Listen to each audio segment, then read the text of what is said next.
¿Y si todo lo que nos enseñaron sobre el jardín del Edén fue completamente equivocado? Imagina por un momento que la historia más conocida de la humanidad, esa que aprendimos desde niños sobre una serpiente parlante en el paraíso, esconde un secreto tan profundo que podría cambiar para siempre tu comprensión de la Biblia y del origen del mal en nuestro mundo. Durante siglos, generaciones enteras han visualizado la misma escena. Eva conversando con una culebra enroscada en las ramas de un árbol, ofreciéndole el fruto prohibido. Pero estudios recientes de teólogos y arqueólogos bíblicos han comenzado a cuestionar esta interpretación tradicional, sugiriendo que aquella entidad en el Edén podría haber sido algo completamente diferente. El doctor Michael Heiser, reconocido erudito en estudios del Antiguo Testamento y especialista en lenguas semíticas, fue uno de los primeros en plantear públicamente esta hipótesis revolucionaria en sus investigaciones sobre la cosmovisión del Antiguo Oriente Medio. Su trabajo, respaldado por análisis lingüísticos del hebreo original y comparaciones con textos mesopotámicos contemporáneos, sugiere que la serpiente del Génesis no era el reptil que tradicionalmente imaginamos. No olvides seguir esta página para más revelaciones bíblicas que te van a sorprender y dale like si te está gustando este contenido. Para entender esta propuesta, debemos regresar al texto hebreo original. La palabra que se traduce como serpiente es Nahash, pero aquí encontramos el primer misterio intrigante. Esta palabra hebrea tiene múltiples significados que se han perdido en las traducciones modernas. Nahash puede significar literalmente serpiente, pero también puede referirse a algo brillante, resplandeciente, o incluso relacionado con la adivinación y el conocimiento oculto. En algunas culturas del Antiguo Oriente Medio, particularmente en Mesopotamia y Egipto, las entidades serpentinas brillantes eran consideradas seres divinos o espirituales, no animales comunes. Este detalle lingüístico abre una puerta fascinante. Si el autor del Génesis hubiera querido referirse específicamente a un reptil físico, habría utilizado palabras hebreas más específicas como tanín o saraf. Sin embargo, eligió Nahash, una palabra cargada de connotaciones espirituales y sobrenaturales. Esto sugiere que desde el principio, el texto bíblico estaba señalando hacia algo más profundo que un encuentro literal entre una mujer y una culebra. Pero surge una pregunta aún más inquietante. ¿Por qué esta entidad ya estaba corrompida cuando apareció en el Edén? Para responder esto, necesitamos examinar el contexto más amplio de la cosmología bíblica. El jardín del Edén no era simplemente un paraíso terrenal. Era, según muchos eruditos, un lugar donde el cielo y la tierra se intersectaban. Era el punto de encuentro entre lo divino y lo humano. Un santuario cósmico donde los seres celestiales tenían acceso directo.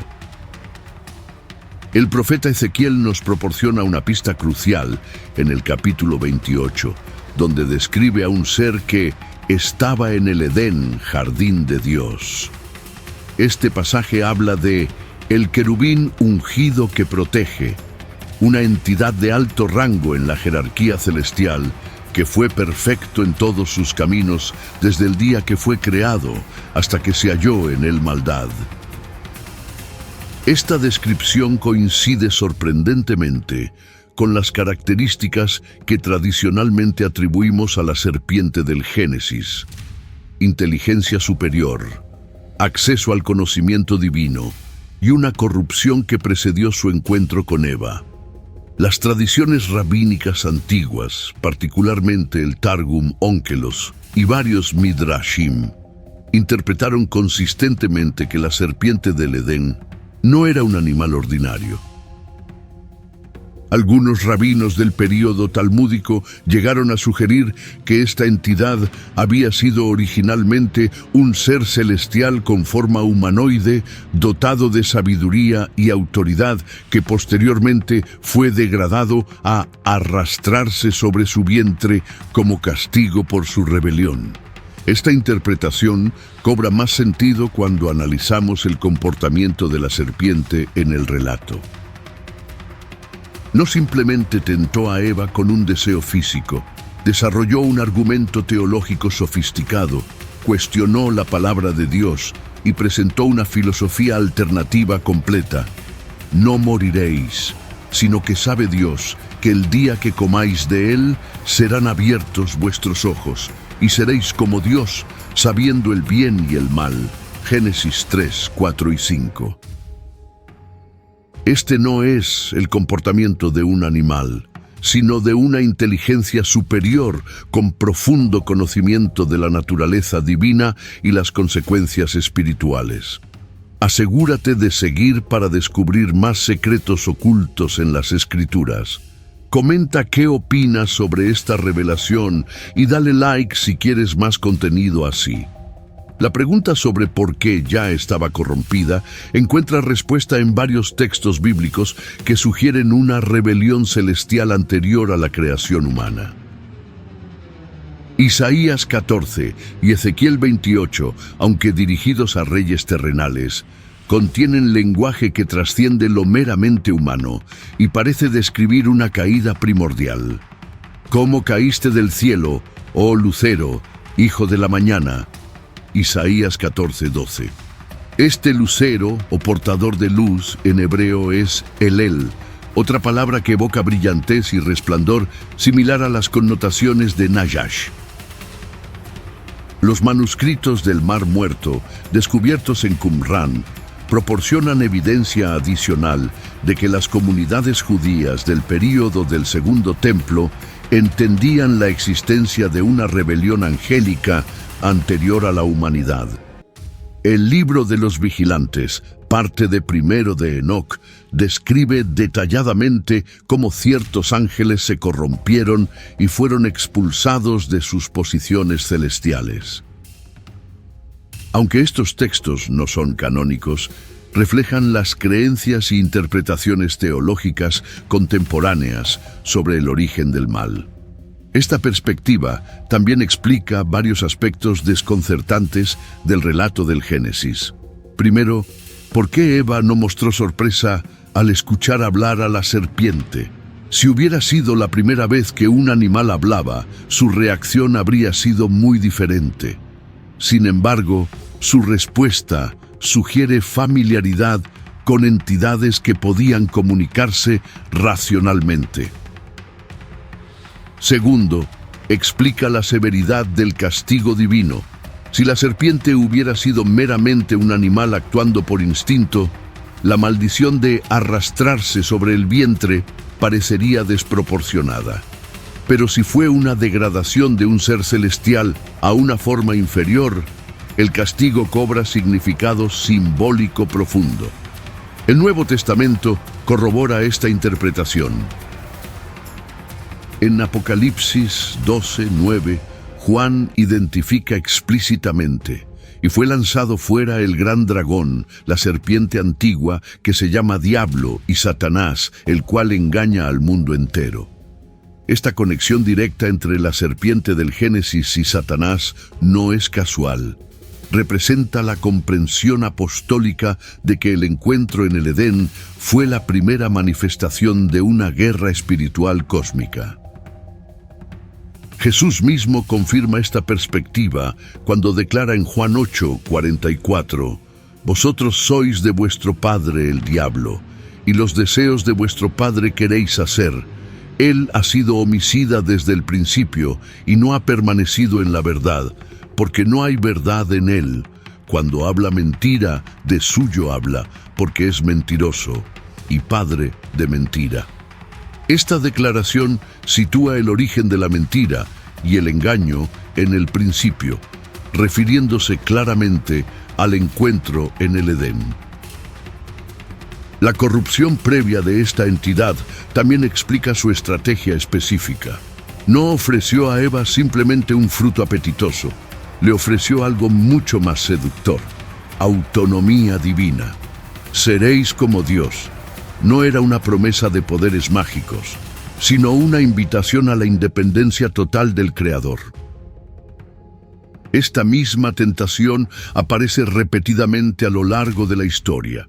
La humanidad, intentando redefinir la realidad según su propio criterio, rechazando la autoridad divina en favor de la autodeterminación. Las implicaciones de esta comprensión son profundas. Si la serpiente del Edén era realmente un ser celestial corrompido, entonces el problema del mal no se origina en la creación material, sino en una rebelión espiritual que precedió a la humanidad. Esto significa que Adán y Eva no fueron los primeros en enfrentar la tentación de desafiar a Dios. Fueron víctimas de una guerra cósmica ya en progreso. Esta perspectiva también recontextualiza toda la narrativa bíblica posterior.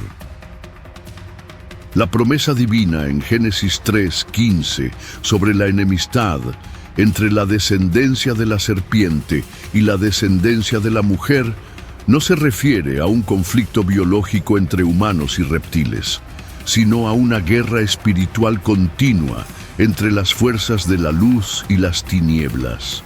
Esta batalla se desarrolla a lo largo de toda la historia bíblica: Abel versus Caín, Israel versus las naciones idólatras, los profetas versus los falsos maestros, y finalmente Cristo versus Satanás. La cruz se convierte entonces en el punto climático de esta guerra cósmica.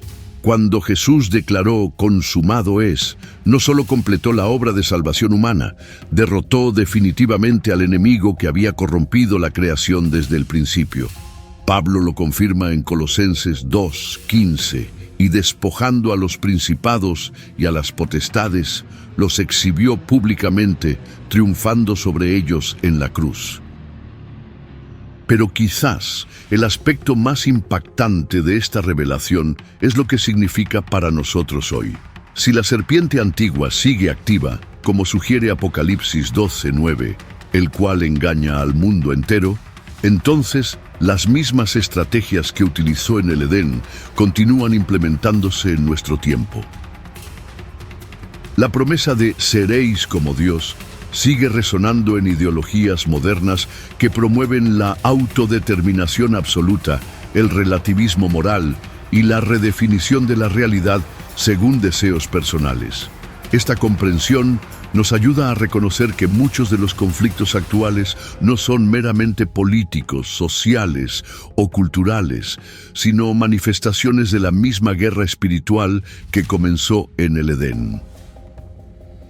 La tentación de vivir independientemente de Dios, de crear nuestros propios estándares morales y de buscar la realización personal sin referencia al Creador, son ecos modernos de la primera mentira: no moriréis, seréis como Dios. Sin embargo, la historia no termina con la victoria temporal de la serpiente. Apocalipsis 20:10 profetiza su destino final, y el diablo que los engañaba fue lanzado en el lago de fuego y azufre, donde estaban la bestia y el falso profeta, y serán atormentados día y noche por los siglos de los siglos.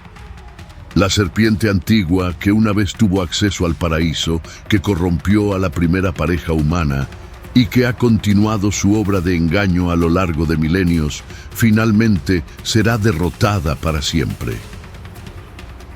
Esta revelación cambia fundamentalmente nuestra comprensión de la condición humana. No somos simplemente víctimas de nuestras propias debilidades o productos de procesos evolutivos ciegos. Somos participantes en una historia cósmica más grande. Una narrativa que involucra fuerzas espirituales, decisiones eternas y un destino que trasciende nuestra existencia terrenal. La serpiente del Edén Sea cual haya sido su forma original, representa algo más profundo que un encuentro aislado en el pasado distante. Simboliza la realidad continua de que enfrentamos las mismas opciones fundamentales que enfrentaron Adán y Eva. Confiar en Dios o buscar nuestra propia sabiduría, obedecer su palabra o crear nuestras propias verdades, aceptar nuestra condición de criaturas o intentar usurpar el lugar del Creador. Gracias por acompañarme hasta el final de esta revelación, que espero haya abierto tu mente a nuevas posibilidades de comprensión bíblica. No olvides seguir esta página para más contenido que desafía las interpretaciones tradicionales. Comenta qué opinas sobre esta nueva perspectiva de la serpiente del Edén y dale like si este video te ha impactado tanto como a mí me impactó descubrir esta información.